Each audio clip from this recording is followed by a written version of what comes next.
ꯃꯌꯥꯝꯕꯨ ꯃꯅꯤꯄꯨꯔꯤ ꯋꯥꯔꯤ ꯇꯨꯡꯒꯣꯜꯅ ꯇꯔꯥꯝꯅ ꯑꯣꯛꯆꯔꯤ. ꯑꯁꯦꯡꯕ ꯊꯣꯛꯈꯤꯕ ꯑꯀꯤꯕ ꯋꯥꯔꯤ ꯑꯃꯒ ꯑꯃꯨꯛ ꯉꯁꯤ ꯃꯌꯥꯝꯒꯤ ꯃꯐꯝꯗ ꯈꯨꯠꯁꯤꯟꯅꯖꯔꯤ. ꯃꯤꯑꯣꯏꯕꯅ ꯑꯍꯦꯟꯕ ꯄꯥꯝꯂꯛꯂꯕ ꯃꯇꯝꯗ ꯃꯌꯥꯝꯅ ꯆꯠꯅꯔꯤꯕ ꯂꯝꯕꯤꯁꯤ ꯅꯠꯇꯕ ꯇꯣꯞ ꯇꯣꯞꯄ ꯂꯝꯕꯤ ꯑꯃ ꯍꯦꯛꯇ ꯆꯠꯂꯛꯏ ꯍꯥꯏꯕꯁꯤ ꯌꯥꯝꯅ ꯆꯨꯝꯂꯕ ꯋꯥꯐꯝꯅꯤ. ꯃꯇꯧ ꯑꯁꯨꯝꯅ ꯂꯥꯏ ꯐꯠꯇꯕ ꯂꯥꯠꯂꯒ ꯅꯨꯡꯉꯥꯏ ꯌꯥꯏꯐꯕ ꯅꯤꯖꯕ ꯃꯤ ꯌꯥꯎꯏ ꯂꯩ ꯍꯥꯏꯕꯁꯤꯁꯨ ꯊꯥꯖꯗꯕ ꯇꯧꯕꯤꯒꯅꯨ. ꯑꯁꯦꯡꯕ ꯊꯣꯛꯈꯤꯕ ꯋꯥꯔꯤ ꯑꯁꯤ ꯃꯌꯥꯝꯒꯤ ꯃꯐꯝꯗ ꯂꯤꯕ ꯍꯧꯖꯔꯛꯂꯒꯦ. ꯁꯣꯏꯈꯤ ꯂꯥꯟꯈꯤꯕ ꯄꯨꯝꯅꯃꯛ ꯃꯌꯥꯝꯅ ꯉꯥꯛꯄꯤꯌꯨ. ꯑꯩꯈꯣꯏꯒꯤ ꯏꯃꯨꯡꯁꯤ ꯁꯦꯜ ꯊꯨꯝꯗꯤ ꯄꯥꯏꯖꯗꯕ ꯑꯗꯨꯕꯨ ꯆꯥꯕ ꯊꯛꯄꯗꯤ ꯀꯩꯁꯨ ꯋꯥꯠꯇꯕ ꯏꯃꯨꯡ ꯍꯥꯏꯕꯗꯨꯅꯤ. ꯅꯣꯡꯃ ꯏꯟꯁꯥꯡ ꯑꯍꯥꯎꯕ ꯑꯃ ꯊꯣꯡꯈꯤꯕꯗ ꯃꯊꯥ ꯁꯥꯕ, ꯄꯥꯡꯅ ꯁꯥꯅꯕꯗꯤ ꯁꯦꯠ ꯆꯥꯕ ꯉꯝꯕ ꯑꯗꯨꯕꯨ ꯃꯊꯣꯏꯅꯅ ꯀꯦꯕ ꯃꯧꯕ, ꯑꯇꯥꯡꯕ ꯐꯤꯖꯦꯠ ꯂꯩꯇꯦꯡꯗꯤ ꯂꯩꯕ ꯉꯝꯖꯗꯕ ꯀꯥꯡꯕꯨꯅꯤ. ꯌꯨꯝꯁꯨ ꯌꯥꯝ ꯐꯖꯅ ꯁꯥꯕ ꯉꯝꯖꯗꯦ. ꯇꯪꯈꯥꯏ ꯑꯃꯅ ꯇꯤꯟꯅ ꯈꯥꯏ ꯑꯗꯨꯒ ꯇꯪꯈꯥꯏ ꯑꯃꯅ ꯂꯩꯕꯥꯛꯀꯤ ꯌꯨꯝꯅꯤ. ꯑꯩꯒꯤ ꯏꯆꯤꯜ ꯏꯅꯥꯎꯗꯤ 2 ꯈꯛꯇꯅꯤ. ꯏꯆꯦꯒ ꯑꯩꯒ, ꯑꯩꯈꯣꯏ ꯅꯨꯄꯤ 2. ꯃꯇꯝ ꯑꯃꯗꯗꯤ ꯑꯩ ꯄꯣꯛꯂꯛꯄꯗ ꯄꯥꯕꯨꯡꯅ ꯅꯨꯄꯤ ꯑꯣꯏꯅ ꯄꯣꯛꯂꯛꯏ ꯍꯥꯏꯗꯨꯅ ꯑꯩꯕꯨ "ꯍꯩ, ꯃꯗꯨꯒꯤ ꯑꯉꯥꯡꯗꯣ ꯉꯥꯔꯤ ꯇꯣꯠꯂꯒ ꯍꯧꯗꯣꯡꯗ ꯊꯥꯗꯣꯛꯈꯣ" ꯀꯥꯏꯅ ꯍꯥꯏꯗꯨꯅ ꯌꯥꯝꯅ ꯁꯥꯎꯏ ꯍꯥꯏ. ꯏꯃꯨꯡꯗꯒ ꯍꯟꯖꯤꯜꯂꯛꯇꯕꯤ ꯇꯧꯏꯅ ꯍꯥꯏ. ꯑꯩꯈꯣꯏ ꯏꯕꯣꯛꯅꯁꯨ ꯅꯍꯥꯟꯋꯥꯏ "ꯆꯥꯗꯥ ꯅꯧꯗꯥꯒ ꯏ ꯃꯔꯤꯒ ꯂꯣꯏꯅ ꯃꯨꯠꯄ ꯇꯥꯔꯦ ꯇꯧꯔꯤꯁꯦ. ꯀꯔꯤ ꯀꯥꯟꯅꯗꯕꯗ ꯅꯨꯄꯤ ꯄꯣꯛꯂꯛꯏꯅꯣ ꯈꯪꯗꯦ. ꯑꯃꯥꯡꯕ ꯊꯅꯝꯅꯕ ꯂꯥꯛꯄ ꯑꯣꯏꯅ ꯇꯧꯔꯗꯅ" ꯍꯥꯏꯅ ꯌꯥꯝꯅ ꯃꯊꯥ ꯁꯥꯈꯤ ꯍꯥꯏꯅ ꯏꯃꯥꯅ ꯇꯝꯕꯤꯔꯛꯏ. ꯑꯗꯨꯕꯨ ꯄꯨꯝꯅꯃꯛꯁꯤ ꯉꯥꯛꯊꯣꯛ ꯉꯥꯛꯁꯤꯟ ꯈꯔ ꯀꯥꯎꯁꯤꯟꯅ ꯈꯔ ꯈꯪꯖꯤꯟꯅꯗ ꯇꯧꯔꯒ ꯅꯨꯡꯁꯤ ꯆꯥꯟꯅꯅꯗꯤ ꯂꯩꯃꯤꯟꯅꯔꯤ. ꯑꯗꯨꯕꯨ ꯈꯟꯖꯤꯜꯂꯨꯔꯒꯗꯤ ꯁꯥꯎꯅꯤꯡꯕ ꯖꯥꯠꯅꯤ. ꯃꯈꯥ ꯇꯥꯅ ꯑꯩꯈꯣꯏ ꯑꯗꯨꯋꯥꯏꯗꯨ ꯑꯩꯈꯣꯏꯒꯨꯝꯅ ꯁꯦꯜ ꯊꯨꯝ ꯄꯥꯏꯖꯗꯕ ꯏꯃꯨꯡꯅ ꯑꯅꯝꯕ ꯑꯣꯏꯔꯝꯃꯤ. ꯑꯗꯨꯅ ꯑꯗꯨꯝ ꯌꯨꯝ ꯀꯩꯁꯤꯡꯗꯨ ꯄꯥꯛꯇꯛꯅꯅ ꯌꯦꯡꯕꯗ ꯆꯥꯡ ꯑꯃꯠꯇ ꯑꯣꯏꯔꯝꯃꯤ.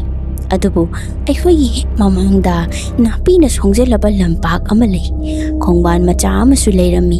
ꯑꯗꯨꯒ ꯂꯝꯄꯥꯛ ꯃꯆꯥꯗꯨꯒꯤ ꯋꯥꯡꯃꯗ ꯌꯥꯝꯅ ꯐꯖꯕ ꯌꯨꯝ ꯑꯃ ꯂꯩ.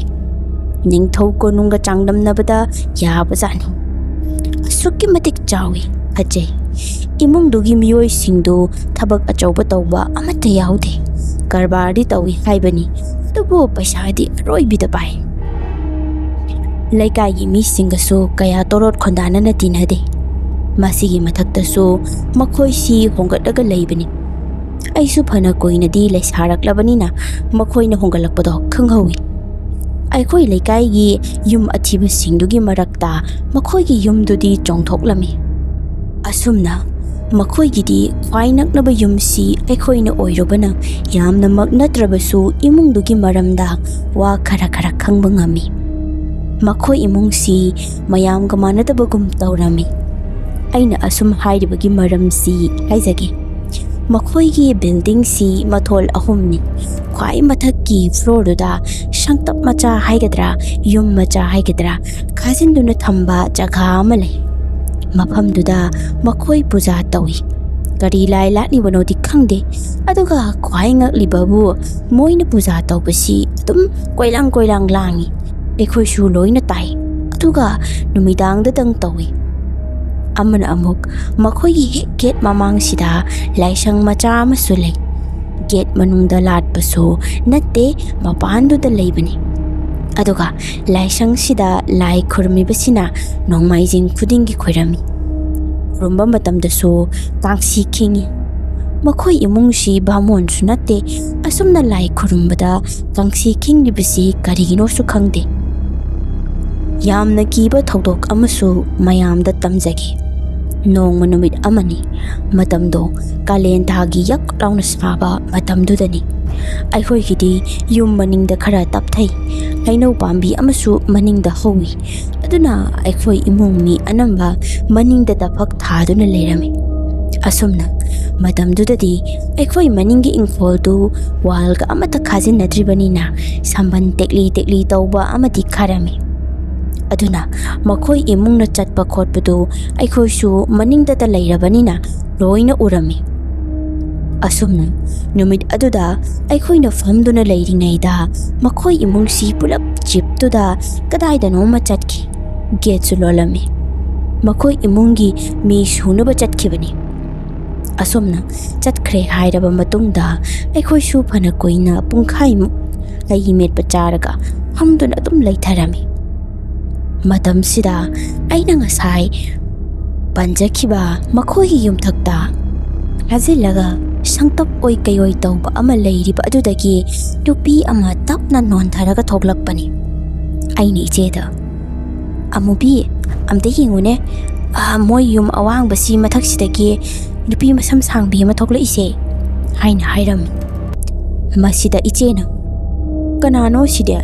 ꯃꯣꯏ ꯃꯆꯥꯅꯨꯄꯤ ꯂꯩꯁꯥꯕꯤ ꯑꯃ ꯂꯩꯕꯗꯨꯗꯤ ꯃꯁꯝ ꯇꯦꯟꯇ꯭ꯔꯤꯛ ꯇꯦꯟꯕꯗꯥꯏꯅꯦ" ꯍꯥꯏꯅ ꯍꯥꯏꯔꯛꯏ꯫ ꯑꯩꯅꯁꯨ "ꯃꯥ ꯅꯠꯇꯦꯕ, ꯃꯥꯗꯤ ꯅꯨꯄꯥ ꯁꯥꯕꯤꯅꯤ ꯀꯩꯅꯣ, ꯅꯠꯇꯦ ꯀꯩꯅꯣ ꯃꯁꯛꯁꯨ ꯐꯖꯅ ꯎꯗꯦ ꯅꯨꯄꯤꯁꯤꯅ ꯇꯧꯔꯤꯁꯤꯕꯨ ꯀꯔꯤꯅꯣ" ꯍꯥꯏꯅ ꯍꯥꯏꯔꯝꯃꯤ꯫ ꯅꯨꯄꯤ ꯑꯗꯨ ꯂꯥꯞꯅ ꯂꯥꯞꯄꯒ ꯃꯁꯛ ꯃꯁꯣꯟ ꯑꯃꯠꯇ ꯂꯥꯛꯁꯤꯟꯕ ꯉꯝꯂꯝꯗꯦ꯫ ꯉꯥꯏꯍꯥꯛ ꯆꯞ ꯌꯨꯡꯅ ꯂꯦꯞꯇꯨꯅ ꯂꯩꯔꯝꯂꯒ ꯃꯈꯨꯠ ꯇꯤꯡꯊꯣꯛꯇꯨꯅ ꯀꯅꯥꯒꯨꯝꯕ ꯑꯃꯕꯨ ꯀꯧꯕꯒꯤ ꯃꯑꯣꯡꯗ ꯇꯧꯔꯝꯃꯤ꯫ ꯑꯗꯨꯒ ꯉꯥꯏꯍꯥꯛ ꯂꯩꯔꯒ ꯖꯒꯣꯏ ꯁꯥꯕ ꯍꯧꯔꯛꯂꯝꯃꯤ꯫ ꯑꯩꯈꯣꯏꯁꯦ ꯏꯕꯥꯏꯅꯤꯁꯦ ꯌꯦꯡꯅꯗꯨꯅ ꯑꯩꯅ "ꯑꯃꯨꯕꯤ, ꯂꯩꯔꯦꯗꯣ ꯑꯥꯗ ꯅꯣꯏ ꯅꯇꯥ ꯑꯃ ꯃꯇꯣꯟꯗ ꯖꯒꯣꯏꯒ ꯁꯥꯒꯥꯏꯔꯤꯁꯤ ꯌꯦꯡꯉꯣꯗꯅ, ꯅꯪꯒꯨꯝꯕ ꯄꯦꯡ ꯈꯔ ꯆꯣꯏꯕ ꯃꯤ ꯑꯣꯏꯗꯣꯏꯅꯤ" ꯍꯥꯏꯔꯒ ꯑꯩꯁꯨ ꯅꯣꯛꯅꯤꯡꯕꯗꯒꯤ ꯈꯔ ꯅꯣꯛꯂꯝꯃꯤ꯫ ꯅꯨꯄꯤꯗꯨꯁꯨ ꯌꯨꯝꯊꯛꯇꯨꯗ ꯇꯞꯂꯤ ꯇꯞꯂꯤ ꯑꯗꯨꯝ ꯃꯈꯨꯠ ꯃꯁꯥꯗꯨ ꯊꯦꯛ ꯊꯦꯛ ꯇꯧꯗꯨꯅ ꯖꯒꯣꯏ ꯁꯥꯔꯒ ꯂꯩ꯫ ꯑꯩꯈꯣꯏ ꯏꯆꯦꯁꯨ ꯁꯨꯝ ꯌꯦꯡꯂꯝꯕꯗꯒꯤ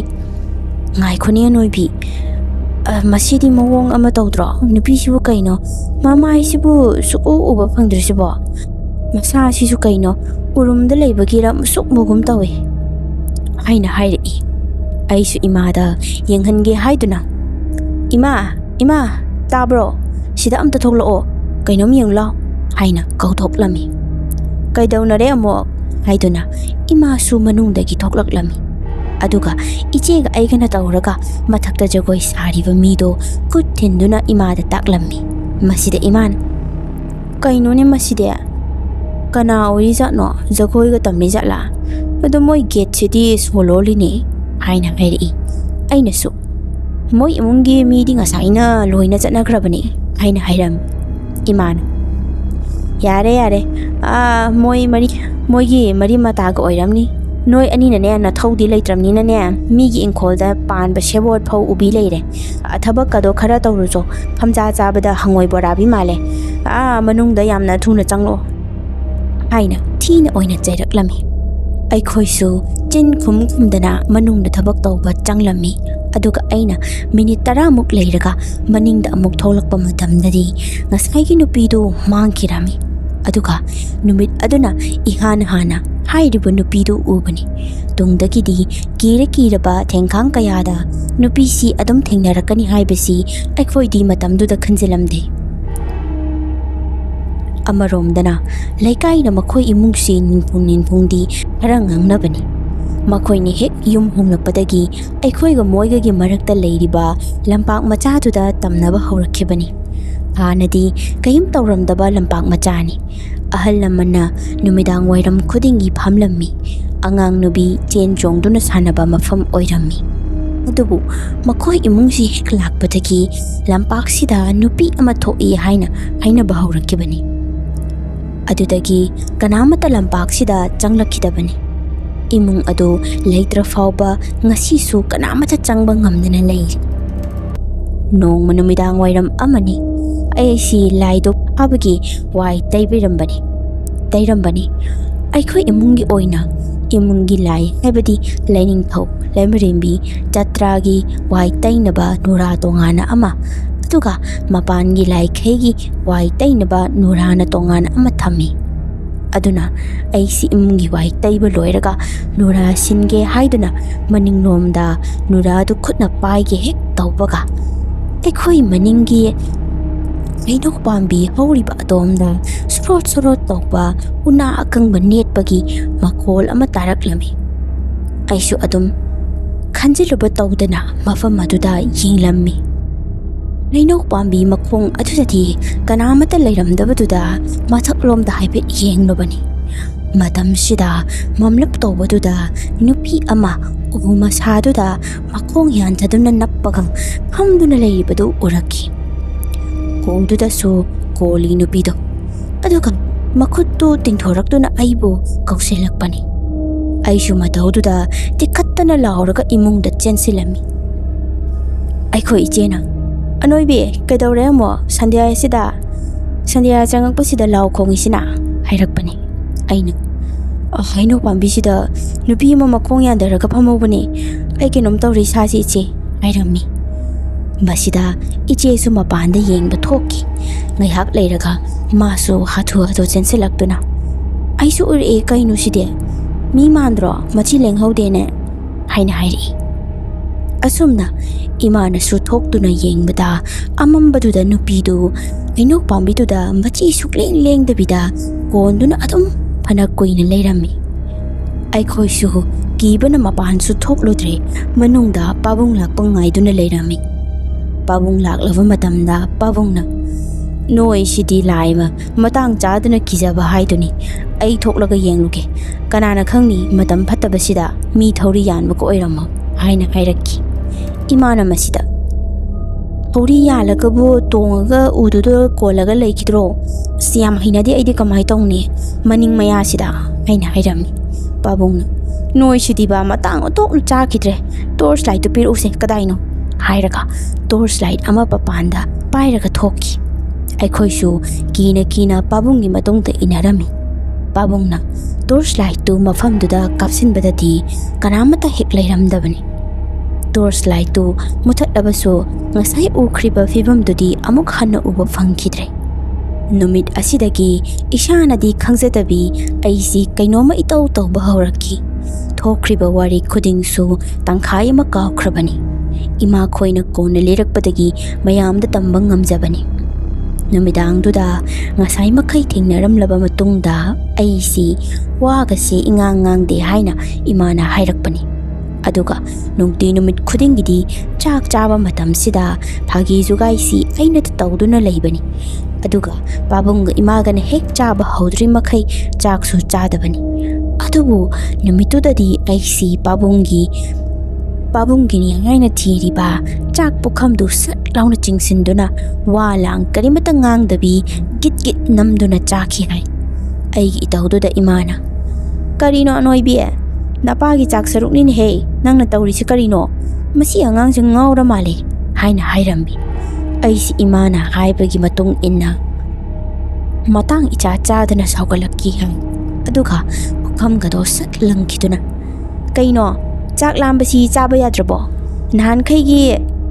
ꯅꯍꯥꯟꯈꯩꯗꯤ ꯅꯊꯤꯕꯣꯡꯁꯤꯡꯗꯣ ꯑꯩꯅ ꯊꯤꯔ ꯆꯥꯔꯤ ꯅꯠꯇ꯭ꯔꯣ" ꯍꯥꯏꯅ ꯆꯤꯟ ꯈꯨꯝꯂꯝꯃꯤ꯫ ꯃꯁꯤꯗ ꯉꯁꯥꯏꯗꯒꯤ ꯇꯨꯃꯤꯟꯅ ꯇꯥꯔꯝꯕ ꯄꯥꯕꯨꯡꯁꯤ ꯃꯅꯤꯡꯗ ꯐꯨꯛ ꯍꯧꯒꯠꯇꯨꯅ ꯊꯣꯛꯈ꯭ꯔꯒ ꯁꯤꯡꯂꯩꯕꯥꯛ ꯑꯃ ꯄꯥꯏꯗꯨꯅ ꯂꯥꯛꯂꯒ ꯑꯩꯕꯨ ꯐꯨꯊꯕ ꯍꯧꯔꯛꯈꯤ꯫ ꯄꯥꯕꯨꯡꯅ ꯑꯩ ꯐꯨꯕꯗꯨꯕꯨꯗꯤ ꯈꯔ ꯅꯤꯡꯁꯤꯡꯉꯤ, ꯑꯗꯨꯕꯨ ꯃꯔꯝꯗꯨꯗꯤ ꯅꯤꯡꯁꯤꯡꯕ ꯉꯝꯂꯝꯗꯦ꯫ ꯑꯩꯁꯨ ꯄꯥꯕꯨꯡꯗ ꯃꯤꯠ ꯈꯥꯅ ꯌꯦꯡꯗꯨꯅ ꯂꯩꯔꯝꯃꯤ ꯍꯥꯏꯅ ꯏꯃꯥꯅ ꯇꯝꯂꯛꯈꯤ꯫ ꯑꯁꯨꯝꯅ ꯅꯨꯃꯤꯗꯥꯡꯗꯨꯃ ꯑꯁꯨꯝꯇꯧꯅ ꯂꯣꯏꯁꯤꯟꯈꯤ꯫ ꯅꯨꯃꯤꯠ ꯍꯨꯝꯅꯤꯃꯨꯛꯁꯤꯗꯤ ꯑꯩꯒꯤ ꯁꯛꯁꯤ ꯍꯣꯡꯕꯒꯤ ꯃꯑꯣꯡꯗ ꯇꯧꯔꯛꯈꯤ ꯍꯥꯏ꯫ ꯁꯝꯁꯨ ꯌꯥꯝ ꯀꯦꯜꯂꯝꯃꯤ, ꯑꯗꯨꯒ ꯅꯨꯃꯤꯗꯥꯡ ꯇꯨꯝꯕ ꯃꯇꯝꯗꯁꯨ ꯄꯪꯅꯣꯛꯇ ꯅꯣꯛꯄ, ꯆꯣꯏꯔꯣꯟ ꯄꯥꯔꯣꯟ ꯄꯪꯂꯣꯟꯗ ꯂꯣꯜꯂꯝꯃꯤ꯫ ꯑꯁꯨꯝꯅ ꯑꯩꯁꯤ ꯃꯑꯣꯡ ꯑꯃ ꯇꯧꯁꯤꯜꯂꯛꯄꯗꯒꯤꯗꯤ ꯏꯃꯥꯅ ꯇꯧꯔꯒ ꯑꯈꯪ ꯑꯍꯩ ꯀꯧꯗꯨꯅ ꯌꯦꯡꯍꯜꯂꯝꯃꯤ꯫ ꯊꯣꯛꯈꯤꯕ ꯋꯥꯔꯤꯁꯤꯡꯗꯨ ꯂꯤꯗ꯭ꯔꯤꯉꯩꯗꯒꯤ ꯂꯥꯏ ꯑꯣꯛꯅꯔꯦ ꯍꯥꯏꯅ ꯍꯥꯏꯕꯤꯔꯛꯈꯤ꯫ ꯅꯨꯃꯤꯠ ꯑꯗꯨꯗ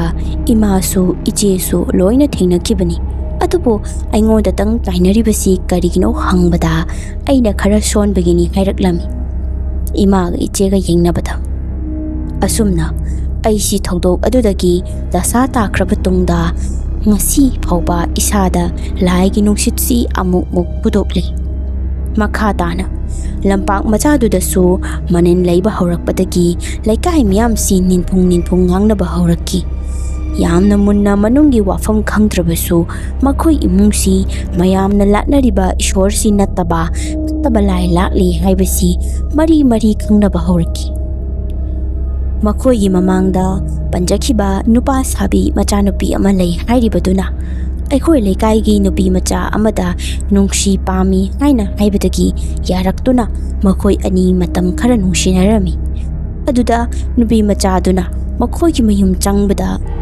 Wa tamtholakpadagi mathang yaurakkhibani.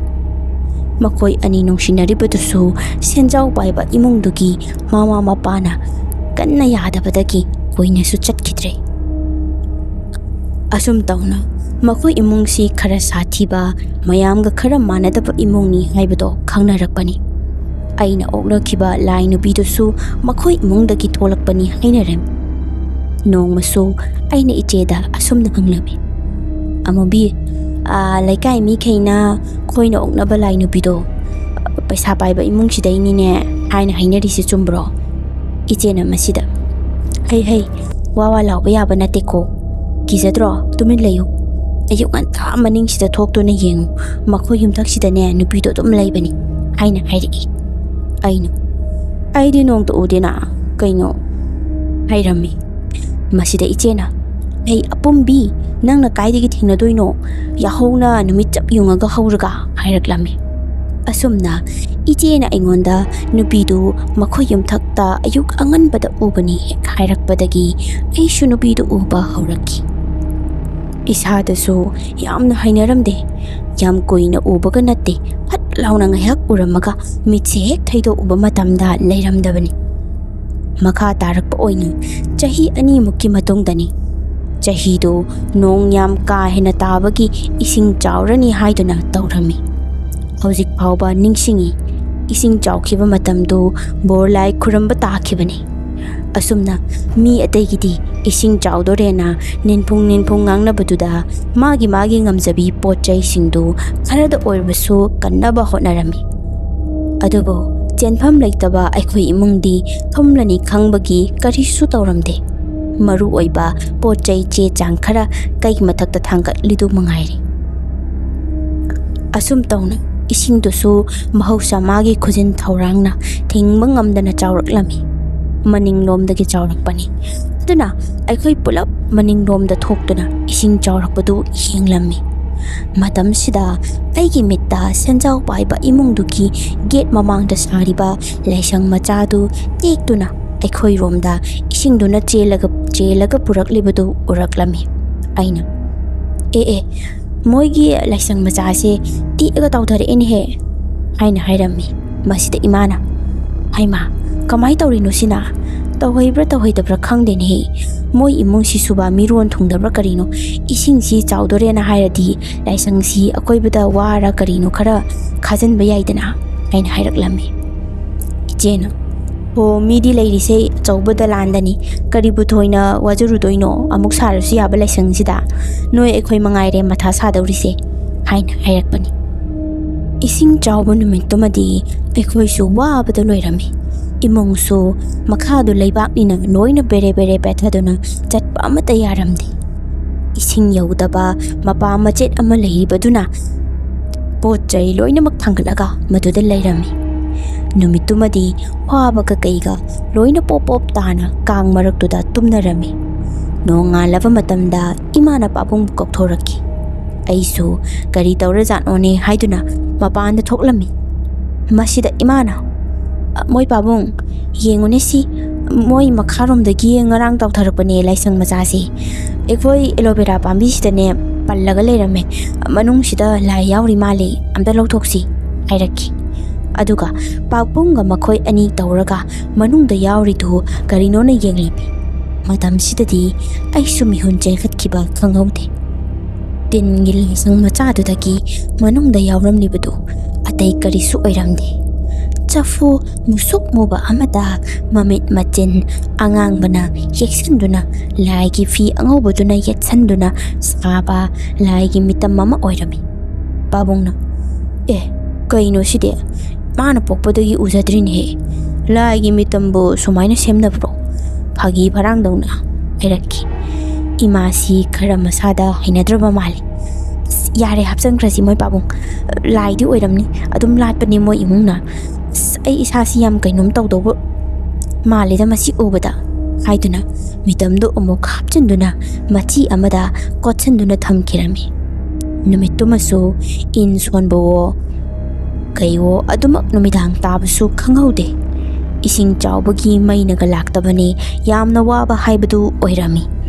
Pabung si khong hamninglaki haiduna bud ama tongduna maninglomda chatki.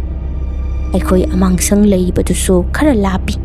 Asumna ngaihaki matungda pabungsi yam sauna halaklami aduga noi nangaroidra ha aina sida khong hamni hairamaga chatkhradumaktada ngaihaksu ngaibe yai thong pakthinda thilidu karigino aina chairakpani ichena pabung kaino aikhoi di thindena ngasai swaisida dum lei airami pabungsi saubadi hande adubu adudi karamba machong pak nai taba mi no ba mi amala amedi khangi ising sida jabuk makhol taribani mi chatpagi hairaki imana la amni mai jamuna haido mai machanupa ganja thakpado oiramni aikhoi angang mangsang sidi wang banina ising thomde khangbani ngasai sisinaba lake taima kaina tawra ambani aidi kem khumlamdabani aina hairaklammi asumna wari watai ngaihak sanarulaba tungda tumthanaba hauraklammi wauri ngaihak tumthanarakpasida mapanda nupa amana lok nakana khubagi makhol ama taraklammi ai ithanda taribani ataidi nakhok tuna loina tumli ngaihakki matungda lok khurambadu chaplep khraba tungda aikhoi yumtaksida gorong karigumba arumba amana senkhatkiboi kakhatkiboi tokba makhol ama tarakpani adudagi makhol sida mi loina haugatnarakki ima hana haugalakki aduga ima si shau langena hek tawrakpaga pabungna langanu haiduna ingitawri aikhoi si tumin asum ngaihak taaduna leibadadi yumthaksida kanagumba amana chauna nungsa sor honbagi makhol ama tarakki aikhoi su kibanadi loirabani adubu gari di tawruni ising naga chawbane kang naga chikbane makhol dusu ana koina tarami aikhoi su makha tana tumtaba adumak yakidre nongalabadi phanida khanduna wana ngairami nongalaba matamnadi imana pabungda aibu haijau hairadine ngarang thokliba mayamdo tamnariba haiduni masigi ngarangi tautharakliba laisang majase asina soidana oiramni yam chingnarei amukta langthokpikhro haina hairami aduga pabung su khara thajaraba mali khara lapna chattuna laisang du langthokirami asumna ising chawbada so loishin khiduna tha ani mukti haukhre matam khara leiraga aikhoi gi laikai bu koliba ipagi manai oiribi amaibi amana nongma ipa panthaugi masai kol anakpada khambi maina su chakpada tumlaroidaba mi gi sadong yauba lai amangba ma leire haina laifau fauраklami masida laikai gi ahal singna tawduna koithi thiba matamda laisang leiribadudagi khara chatlaga lamhang matek ama leiribaduda mamangda tawthakiba tingi laisang machadu leramani matawsida laikai miyam singsu saunaduna senjau paiba imungduda changduna nakhoigi gate mamangdane leiba laisang machaduda latliba laisi karino sengna hairau adugane tautharkre hairadine mari makhong thijibasina karigino noina phataba tawraga mayam pulap sokpadi yaroi haina hairami adubu makhoi imungdugi makhoigi hanagi laisang leirembadudi mafamduda noba ama muk sahaduna thamjilami aduga aikhoi nate noina purakliba pochaksi karino khangde maram jadana ne sakhi sabon leitana badanam pisalakanu noina ushetaba yaba mi nate aise haiduna imungdugi ahal oiriba mapaduna hairaklammi masida mayam su khara sauningduna khadarami asum tawna chahi amamuk leiragadi imungdu su lamga yumga panana pulap yonthoklamduna chatki makhoido haujikti Guwahati da lam leiduna laikre haiba pawa mataki chumbra chumdabra di khangde aduga makoina laikai si hek thadoktuna chatkibadagidi aikhoi maningi lambakta thoklamba nupidu su thokidre aduga haujikti makoigi lamdu thikadar amana laikhrabani karigino di khangde adubu dalan phajakrabadu thugaiduna yum anauba ama oina saduna leiri imung anaubadu asumna mayamna hainabagi matung inadi imung adu lai pattab sanaba mai heiba imung ni hainai ꯑꯗꯨꯒ ꯃꯈꯣꯏꯅ ꯂꯥꯠꯂꯤꯕ ꯂꯥꯏ ꯃꯌꯥꯝꯗꯨ ꯑꯐꯕ ꯑꯃꯠꯇ ꯌꯥꯎꯗꯦꯅ ꯍꯥꯏꯅꯩ꯫ ꯃꯁꯤꯒꯤ ꯃꯊꯛꯇꯁꯨ ꯑꯩꯈꯣꯏꯅ ꯊꯦꯡꯅꯈ꯭ꯔꯤꯕ ꯂꯥꯏ ꯅꯨꯄꯤꯗꯨꯗꯤ ꯃꯃꯤꯡ ꯄꯟꯕ ꯌꯥꯗꯕ ꯏꯃꯥꯗꯨꯅꯤ ꯍꯥꯏꯕꯤꯔꯛꯏ ꯑꯍꯜ ꯂꯃꯟꯅ꯫ ꯃꯈꯣꯏꯒꯤ ꯏꯪꯈꯣꯜꯗꯨ ꯃꯥꯒꯤ ꯌꯥꯇꯥꯐꯝ ꯍꯥꯏꯒꯗ꯭ꯔꯥ ꯀꯥꯏꯗꯣꯡꯐꯝꯅꯤ ꯍꯥꯏꯒꯗ꯭ꯔꯥ ꯑꯃꯗꯤ ꯑꯣꯏꯔꯦ꯫ ꯑꯗꯨꯒ ꯃꯈꯣꯏ ꯏꯃꯨꯡꯗꯨꯅ ꯂꯥꯏ ꯐꯠꯇꯕ ꯁꯥꯟꯅꯁꯤꯜꯂꯛꯄꯗꯨꯗ ꯃꯥꯁꯨ ꯂꯩꯕ ꯉꯝꯗꯗꯅ ꯊꯣꯛꯂꯛꯄꯅꯤ ꯁꯤꯅꯤ꯫